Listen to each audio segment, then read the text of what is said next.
मंच पर विराजमान विदुषी बेटी और विद्वत भाइयों तथा विद्यालय प्रांगण में उपस्थित भारत का भविष्य, बालिका दिवस के अवसर पर हम बताना चाहते हैं कि बिगड़ते हुए लिंगानुपात को ध्यान में रखते हुए भारत और प्रदेश सरकार ने यह निर्णय लिया कि इस दिवस को बालिका दिवस के रूप में यदि मनाया जाता है तो कहीं न कहीं बालिकाओं के पोषण में निश्चित रूप से परिवर्तन होगा। बिगड़ता हुआ लिंगानुपात वास्तव में भारत के लिए चिंता का विषय है। 1000 पुरुषों के पीछे 1000 महिलाओं की, 1000 बालकों के पीछे 1000 बालिकाओं की संख्या होनी चाहिए। जब यह अनुपात बिगड़ रहा था तो उस स्थिति में निश्चित ही चिंता करना आवश्यक हो गया था और तभी से बालिका दिवस मनाने का यह संकल्प लिया गया। वर्तमान की सरकार इस विषय में और अधिक जागरूक है। वो चाहती है कि हमारे समाज में बालिकाओं को मान, सम्मान, शिक्षा, प्रोत्साहन उसे दिया जाए और ये वर्तमान समय की आवश्यकता भी है, क्योंकि आज हमारी बेटियां मुक्त होकर समाज में विचरण करने का यत्न कर रही हैं, वायुयान तक चला रही हैं और देश के महत्वपूर्ण पदों पर भी आसीन हैं। यहाँ तक कि वैज्ञानिक क्षेत्र में भी प्रगति के नए आयाम स्थापित किए हैं।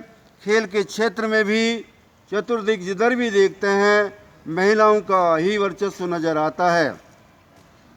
चाहे स्पेस संबंधी कोई भी कार्यक्रम हो, उसमें भी महिलाओं का योगदान कहीं कम नहीं है। पढ़ाई के क्षेत्र में भी आप इन बच्चियों का, इन बेटियों का स्थान देख सकते हैं। यहाँ तक कि आपका विद्यालय भी हमेशा बालिका ही प्रथम स्थान लेती हैं।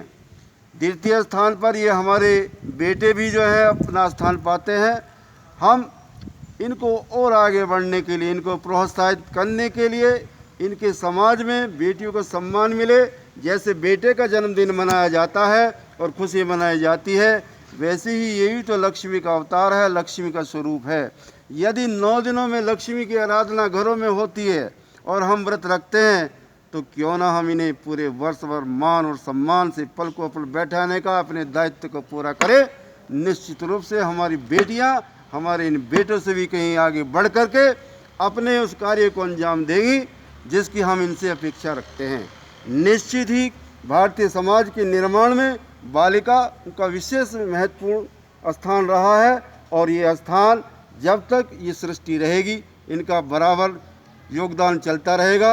इसलिए इन बालिकाओं को नमन करते हैं कि विशेष रूप से हमारी संस्कृति के तिरोधार्य करने वाली ये अधिष्ठात्री माँ दुर्गा का स्वरूप है।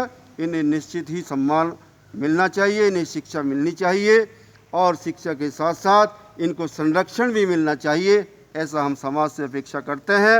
हर बेटा जो है इस विषय में ध्यान रखे, वो अपनी बहन का सम्मान करे, क्योंकि वही बहन एक बेटी भी होती है, वही बहन भी होती है, वही पत्नी भी होती है, वही माँ भी होती है।